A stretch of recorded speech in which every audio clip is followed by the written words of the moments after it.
My name is Nora Bennett. I am 30 years old, and a few weeks ago I heard my own father say I was too embarrassing to be seen with my brother's new in-laws. I was standing in the hallway, holding a mug of coffee, when his voice cut through the air from the living room. "Your brother's in-laws are elite. You'll humiliate us. Do you understand, Nora? Don't ruin this." He said it like I was a problem to be managed, not his daughter. My brother had just gotten engaged to a millionaire heir, the kind of woman you see in glossy hotel magazines. And suddenly, my messy data nerd life in Austin was a threat to their shiny new image. They did not care that I spent my nights rebuilding hotel revenue models and fixing broken booking systems. To them, I was just the awkward girl who asks too many questions at dinner and never knows what fork to use. So while they packed suitcases full of designer outfits for a New Year's Eve engagement party at a luxury resort, I was told to stay home and keep things simple. They didn't want me at the party. They didn't want me anywhere near the people they called elite. And they definitely didn't want anyone knowing I was part of the family. What they did not know was that those same elite in-laws had been working with me for months, under a different name, trusting my numbers to save their business. And on the night they tried to hide me, those in-laws ended up staring at a framed photo, recognizing my face, and screaming my name in front of everyone. Have you ever been treated like the family embarrassment, only to find out you're the one holding all the power? Stay with me, because the way this party flipped from humiliation to payback is something you'll want to hear until the very end. I did not grow up thinking I was embarrassing. As a kid, I just thought I was different. While other kids at our family barbecues ran around the yard, I was the one sitting at the plastic table, counting how many hot dogs people took, and wondering why Uncle Mike always left early. I asked questions that made adults uncomfortable. Why do you invest in that company if their debt is so high? Why do you say we're fine with money if mom works 2 jobs? People laughed, then stopped inviting me into conversations. My parents, Thomas and Karen Bennett, would pull me aside afterward. "Nora, can you please just be normal for once? Smile. Talk about school. Don't interrogate people." Meanwhile, my older brother Ethan was everything they wanted. He knew exactly when to laugh, when to compliment someone's watch, when to ask about golf. At his high school graduation dinner, I remember standing too close to the waiter, asking about tips and wages, and bumping into a tray of marinara sauce. Red splattered all over a guest's white dress. The whole table went silent. My mother's face turned the color of that sauce. Thomas grabbed my arm so hard it hurt and hissed, "This is exactly what I mean. You don't belong in these settings." After that, I stopped trying to fit in at their kind of party. Instead, I buried myself in numbers. In high school, I taught myself spreadsheets for fun. In college, while other people were posting pictures from frat parties, I was running A/B tests on website layouts for a tiny bed and breakfast that couldn't afford a real agency. I studied business analytics and computer science, discovering that I could take messy data and turn it into clean answers. Hotels and guest houses started coming to me with the same problem. Too many empty rooms. Not enough guests. I would sit in my tiny dorm room, staring at charts at 3 in the morning, tweaking prices and ad strategies until the graphs finally turned upward. Back home in the suburbs of Austin, though, none of that mattered.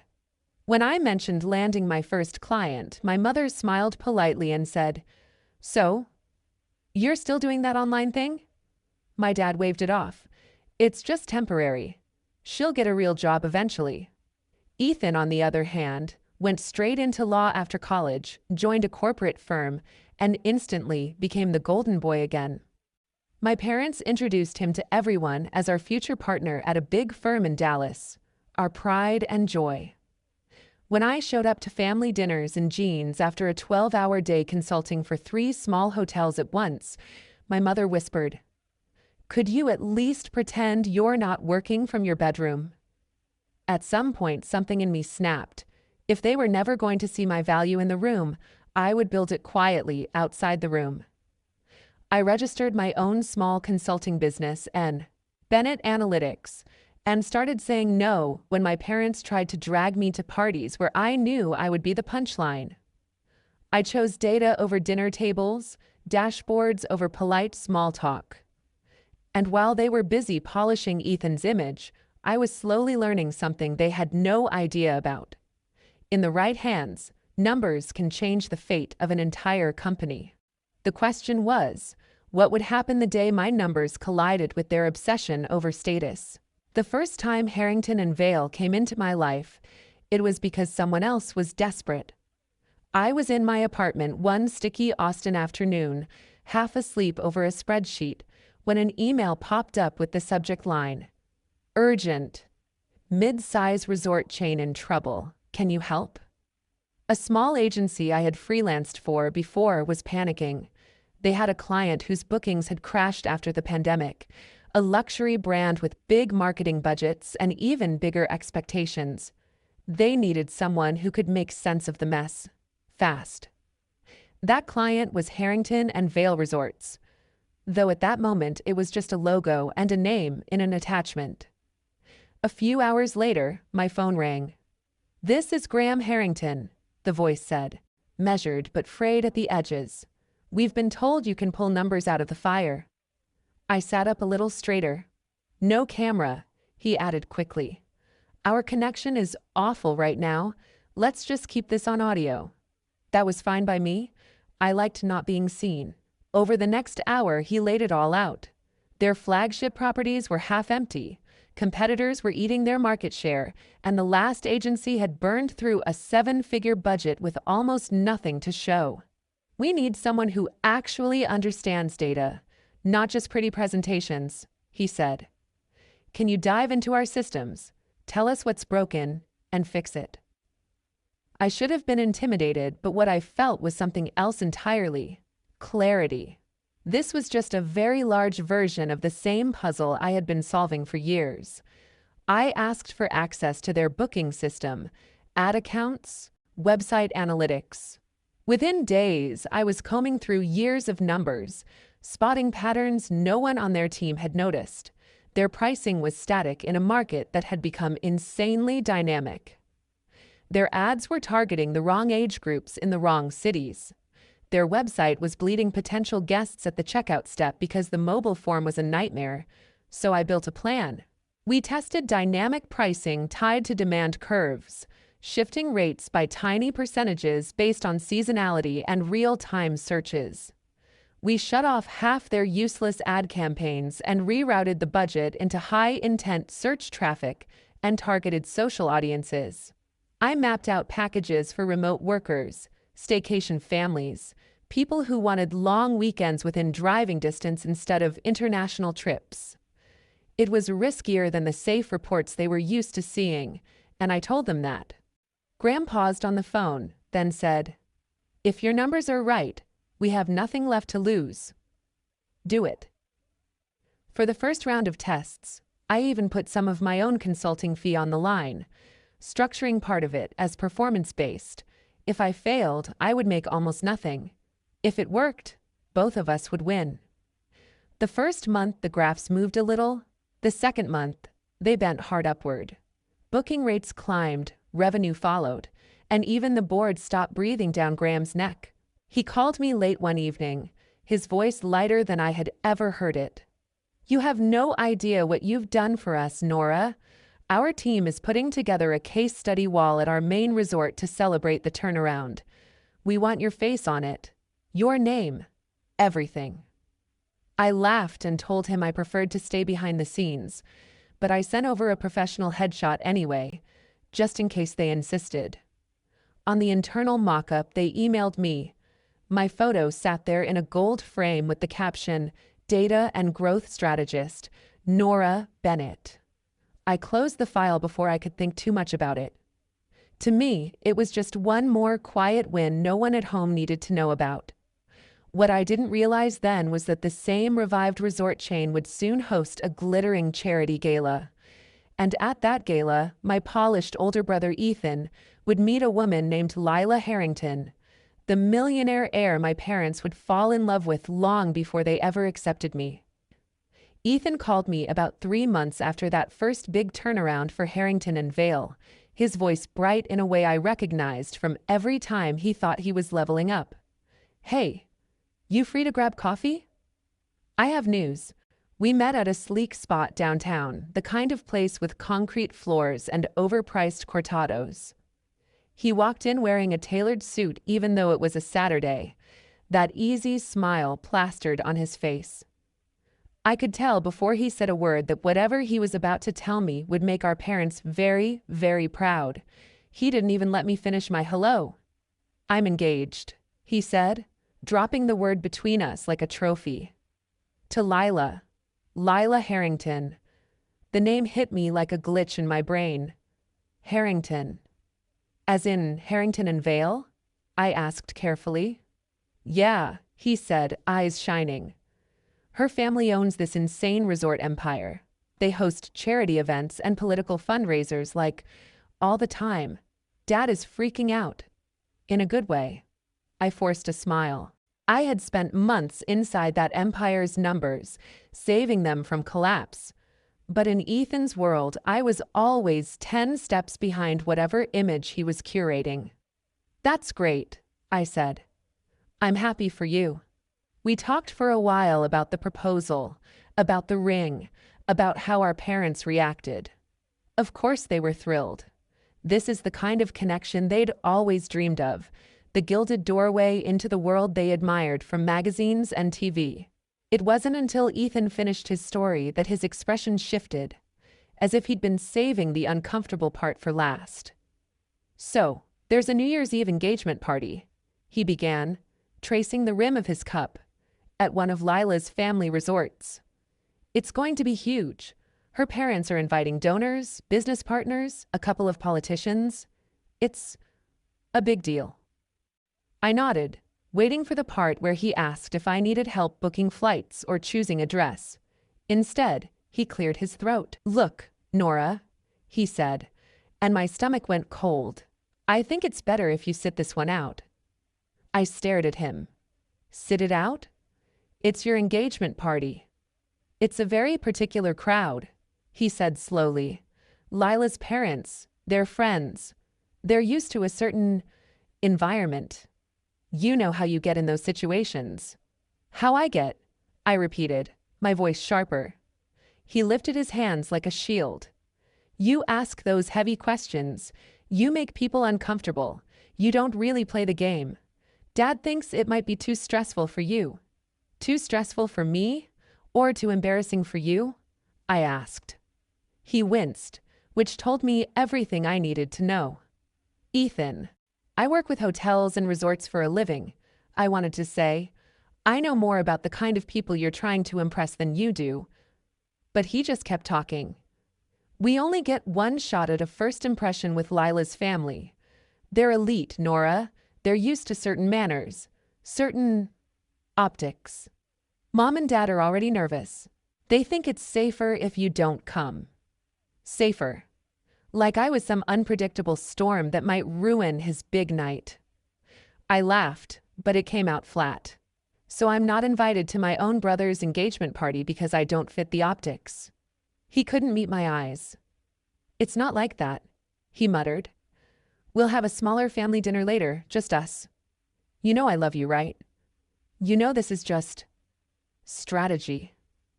When I got home, my parents were in the living room, voices low and urgent. I stopped in the hallway, unseen. "Your brother's in-laws are elite," Dad was saying. "We can't risk Nora rambling about money or calling out someone's business model. She'll humiliate us." Karen sighed. "She doesn't mean to, Tom. But this could be Ethan's doorway into something better. We can't let her ruin it." The words landed harder than any physical slap. Upstairs, my laptop was still open on a dashboard from Harrington and Vale, the same logo that would be embossed on the invitations to Ethan's New Year's Eve celebration. They were terrified I would embarrass them in front of the very people whose fortunes I'd helped rebuild. I closed my eyes and took a slow breath. Fine, I thought. If they want to hide me, let them. They have no idea how small their version of this story really is. They think this party is about optics. They don't realize that somewhere, in the middle of all that champagne and glitter, my name is already hanging on their in-laws' walls, waiting to blow their perfect little strategy apart. New Year's Eve came faster than I wanted it to. The week between Christmas and the 31st felt like limbo, like the world was holding its breath. My parents were buzzing around the house, talking about flights and outfits and what gift would be appropriate for the Harringtons. Ethan sent me a picture of the invitation once. All gold foil and embossed logos. "Wish you could come," he wrote, as if that decision had not been made very deliberately without me. On the morning of the party, I watched them leave for the airport in their best clothes. My mother in a new dress she absolutely could not afford without putting something on a credit card. My father adjusting a tie he had bought on sale but pretended was designer. They waved, and I waved back from the doorway, the dutiful daughter who had been told to stay home for her own good. When the Uber pulled away, the house went quiet in a way that felt like a weight pressing on my chest. That night, Austin glittered with fireworks and rooftop parties, but I stayed in my apartment with takeout and my laptop open on the coffee table. I tried turning on a movie, but my phone kept lighting up. Photos from my mother of the resort lobby, dripping in chandeliers. Videos from Ethan of champagne towers, a live band. Lila walking down a grand staircase in a silver gown like she had stepped out of a magazine. In one clip, I could hear my dad in the background telling someone, "That's my son up there. He's marrying into the Harrington family." I stared at the screen until the images blurred. They were inside the world they had always worshipped, and they had done everything possible to make sure I was nowhere near it. So I closed the photos and opened a different window. The analytics dashboard for Harrington and Vale's year-end performance. Real-time booking numbers flickered across the screen, rows of data reflecting reservations pouring into the same brand my brother was celebrating with. While they smiled for pictures, I watched occupancy rates climb and revenue bars fill in. The lines I had helped bend upward, turning into bonuses and holiday parties for people who would never know my name. An email notification popped up in the corner of my screen. Subject line, year-end update, and a special request. It was from Graham Harrington. I clicked it open, half expecting a brief thank you and a spreadsheet. Instead, he had written a full paragraph about how transformative the past year had been, how the board had gone from panic to cautious optimism to open excitement. "You didn't just tweak a few ads, Nora," he wrote. "You changed the way we understand our business. We want to honor that properly." There was an attachment at the bottom of the email, labeled Concept Wall of Innovation JPG. When I opened it, my breath caught. It was a mock-up of the entrance to one of their flagship resorts, a long wall lined with framed case studies. Each frame had a photo, a title, a short description of the project. Near the center of the wall was my own headshot, cleaner and more confident than I felt in real life, beneath a plaque that read, Data and Growth Strategist, Nora Bennett. The description underneath summarized the turnaround I had led. Dynamic pricing overhaul, demand-driven campaigns, recovery from post-pandemic slump. Guests would walk past this wall on their way into conferences and galas, clinking glasses under chandeliers while my face watched from the middle. "We're planning to unveil this at a major partners and family event next season," Graham continued. "We'd love to finally meet you in person, introduce you to some of the people whose jobs you helped save." My fingers hovered over the keyboard. On my phone, another photo came in from my mother. Ethan and Lila cuddled together under a shower of confetti, my parents blurred in the background, eyes shining. I imagined that somewhere, not far from where they were posing, that wall might eventually exist. my framed photo silently contradicting every story they'd told about me being a disappointment. How ironic would it be if the place they were so desperate to shield from my presence ended up being the one place that insisted on putting my face front and center? I replied to Graham with a simple, professional yes, told him I'd be honored to attend when the time came. Then I set my phone face down, leaned back on my couch, and listened to the distant echo of fireworks outside. They thought they had erased me from this night, that they'd finally found a world high enough that I couldn't reach it. But the truth was sitting right there on my laptop screen in a gold frame, my name stitched into the foundation of their shiny new life. They just hadn't realized yet that the person they were so determined to hide was already woven into every corner of their precious elite circle, waiting for the moment the picture on that wall would blow their perfect image apart. The months after that New Year's Eve felt like someone had quietly turned up the brightness on my life, while my family kept acting like I was still sitting in the dark. Harrington and Vale signed a long-term contract, then another, pulling me into meetings about expansion, new properties, even acquisitions. I was suddenly on late-night calls about opening resorts in California and the Caribbean, running simulations on what would happen if they shifted their entire pricing structure for shoulder season. My days blurred into dashboards and strategy decks, the kind of work people in my world dream about. My bank account felt it too. I swapped my old hatchback for a reliable hybrid, finally fixed the leak in my bathroom ceiling, and moved into a one-bedroom apartment that didn't feel like it might collapse during a thunderstorm. I did all of that quietly. No big announcements, no social media humble brags. I knew exactly how my parents would react if I tried to explain performance-based contracts or retention bonuses. They would smile, nod, and ask if I had thought about applying for a real job at a local office. Meanwhile, Ethan's life looked like a highlight reel. My mom sent me constant updates, photos of him and Lila at wine tastings, charity balls, luxury retreats, screenshots of articles mentioning the Harrington name, with captions like, "Your brother was there last night." Can you imagine? Over Sunday dinners, when I did show up, the conversation revolved around wedding plans and guest lists, and how incredible it was that our family would soon belong at events where people wore tuxedos and talked about offshore accounts. Once, over meatloaf, Ethan said, "Graham is bringing in some kind of genius consultant for their new data strategy. Guy's basically a wizard with numbers. If I play this right, I could end up working on some of those deals." I took a slow sip of water to hide my reaction. Mom looked impressed. "See, that's the kind of company you want to be around," she said. "People who know how to make things happen."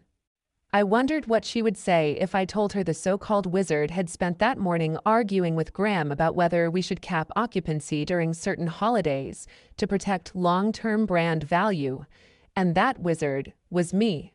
But I didn't say anything. Let them talk about proximity to power.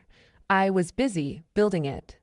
One afternoon in early fall, an email came in from Graham's assistant that made me sit up straighter. "We're finalizing details for the Partners and Family Gala at our Miami flagship," she wrote. "It's both a celebration of this year's turnaround and an engagement gala for Ms. Lila Harrington and Mr. Ethan Bennett. Graham and Celeste are especially excited to honor you that evening. They'd like you front and center when we unveil the Wall of Innovation." Attached was the official invitation, embossed and heavy even through the screen. My name was printed near the top of the guest list, under a section labeled Strategic Partners. My brother's name sat lower under Family of the Groom. For a second, I just stared. I hadn't heard from my parents yet about this event, but I could already imagine the conversation. They'd brag about being invited to an ultra-exclusive New Year's gala at Lila's favorite resort. They'd talk about how limited the guest list was, how only the right people were allowed in. And somewhere between the speeches and the champagne, they'd plan to quietly keep me out of the picture again. The difference this time was simple. The Harringtons were not inviting me as Ethan's awkward sister. They were inviting me as the person who had changed the trajectory of their business. I called Graham to confirm details, keeping my voice steady. He sounded genuinely excited. "We've been telling everyone about you," he said. "I can't wait to see their faces when they realize the person behind those numbers is real." I hung up, leaned back in my chair, and let the irony sink in. My family had spent an entire year trying to manage me out of their perfect narrative, convinced I would embarrass them in front of their elite in-laws. But at this party, in that glittering resort, there would be no hiding me. My face would be waiting for them the moment they walked through the door, framed in gold, my name etched in metal. They thought they were climbing into a world where I didn't belong. They were about to find out that world had been mine long before they ever stepped into it. The Harrington flagship in Miami looked exactly like the kind of place my parents fantasized about when they flipped through glossy magazines. Marble floors, towering palms in oversized planters, the kind of floral arrangements that probably cost more than my first car. The night of the gala, the air was warm and humming with money. Staff in crisp uniforms moved like choreography, guiding guests toward the grand ballroom. I arrived early, as requested, not as Ethan's sister, but as one of the strategic partners. A coordinator handed me a badge with my name printed in clean black letters. Nora Bennett, Data and Growth Strategist. Seeing it made something twist in my chest. For once, my identity wasn't being minimized into "she does something online." Inside the foyer, the wall of innovation stretched along one side, just like the mock-up. Gold frames, soft lighting, each case study telling a piece of the company's survival story. My frame sat near the center, my photo, my name, my work. Graham and Celeste came over, all smiles and genuine warmth. They introduced me to board members, department heads, people whose livelihoods were tied to decisions I had helped shape. For the first hour, I forgot about my family entirely. I talked numbers and future plans and laughed at a CFO's joke about forecasting. I was in my element. Then I heard my mother's voice. It floated in from the lobby, high and nervous. "Oh, this place is... wow. Ethan, look at that chandelier." I turned just enough to see them enter. My dad in a suit that suddenly looked cheaper under the chandeliers. My mom clutching a clutch bag like it might run away. Ethan and Lila walking ahead like they belonged there. My instinct was to shrink back, to move behind someone taller, but the staff had already been trained on who I was. One of them stepped forward, smiling at me. "Ms. Bennett, can we get you near the wall? Mr. Harrington wants you close for the announcement." So instead of hiding, I found myself standing just a few feet from my own framed photo as my family crossed the foyer. They didn't see me at first. Their eyes were on the decor, the people, the promise of what this night meant for them. Celeste gently tapped her champagne glass, calling for a bit of attention. Guests turned toward her, conversations softening to a hush. "Thank you all for being here," she began, her voice clear. "Tonight is about family and partnership, about the people who held this company up when things looked impossible." She gestured toward the wall. "Over the last year, we built this to remind ourselves that numbers are not just charts, they're people. People who changed everything when we needed it most." She stepped closer to my frame, smiling. "One of those people is someone very dear to us now." She pointed right at my photo. "This is Nora Bennett." The floor seemed to tilt for a second. My parents froze mid-sentence. Ethan's head snapped toward the sound of my name. Celeste read the plaque out loud. "Data and Growth Strategist. The mind behind the turnaround that kept these resorts alive when travel was at its worst. You have no idea how often we've said her name this year." She turned, following the line from the frame to where I stood. Then her eyes went wide, like she'd just solved a puzzle she hadn't realized was there. "Nora," she said, and then louder, full of delight. "Nora Bennett! You're here! You're Ethan's sister?" Heads swiveled. Dozens of people turned to look at me, then at Ethan, then at my parents. The silence that followed said more than any speech. Graham stepped up beside Celeste, his gaze landing on my family with professional politeness that had just turned sharp. "You never told us your daughter was our Nora," he said to my parents. Thomas opened his mouth. Shut it. Looked like he wanted to melt into the marble. My mom stammered. We didn't realize you knew her like that. She does some kind of computer work. We didn't think it was, important for tonight." A few nearby guests exchanged looks. Graham's jaw tightened just enough for me to catch it. "Important?" he repeated. "Without her, this party doesn't happen. This building doesn't stay this full. Half the people in this room would be updating their resumes." Celeste laughed lightly, trying to soften the tension, but her words carried weight. "We've been bragging about her for months," she said. "I can't imagine hiding someone like Nora." Ethan's face went pale. He looked at me like I had betrayed him simply by existing. "Nora," he said under his breath when he finally reached me, "you didn't tell me you were working with them." I held his gaze. "You didn't ask," I replied. Later, away from the crowd, my parents cornered me in a quiet hallway. My mom's voice shook. "You made us look like fools," she whispered. "We had no idea." I cut her off gently. That I mattered to them? That my work mattered? Or that your embarrassing daughter became the person propping up your precious in-law's empire? My dad tried to recover his authority. "You could have warned us, Nora. We would have prepared differently." I almost laughed. "Prepared how? By inviting me this time? By pretending you were proud?" Ethan stepped forward, eyes glassy. "Look, maybe we handled things wrong," he said. "But you know how Mom and Dad are. We just wanted everything to go smoothly." "You do," he added quickly. "Right? Want to be part of this family?" That was the moment something inside me settled. I realized I'd spent years twisting myself into knots chasing a version of belonging that always came with conditions. Don't say too much. Don't ask the hard questions. Don't outshine the person they decided was the star. I took a breath. "I will always be your sister," I told Ethan, "and I will always be their daughter.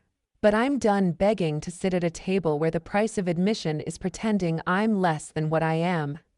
I'm not going to shrink anymore so you can appear bigger." My mom's eyes filled with tears.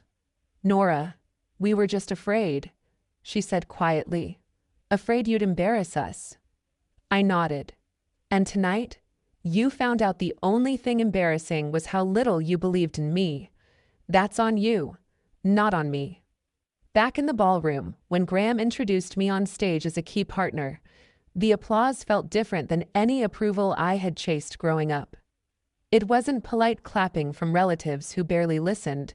It was people who had seen the results and valued them. People who didn't care if I wore the wrong dress or asked weird questions, as long as I showed up with the kind of clarity that kept their lights on. Standing there, under that soft golden light, I understood something I wish someone had taught me years earlier.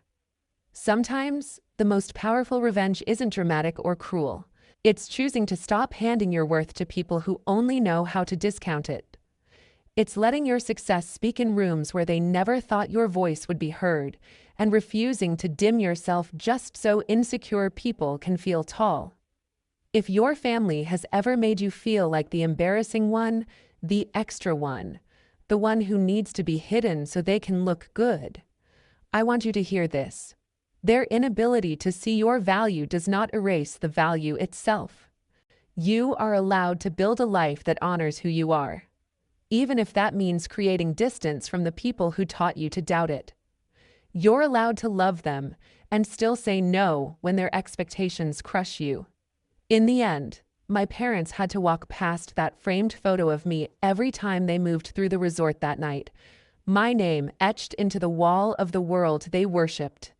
They were the ones shrinking, avoiding eye contact, rehearsing apologies. I just kept walking,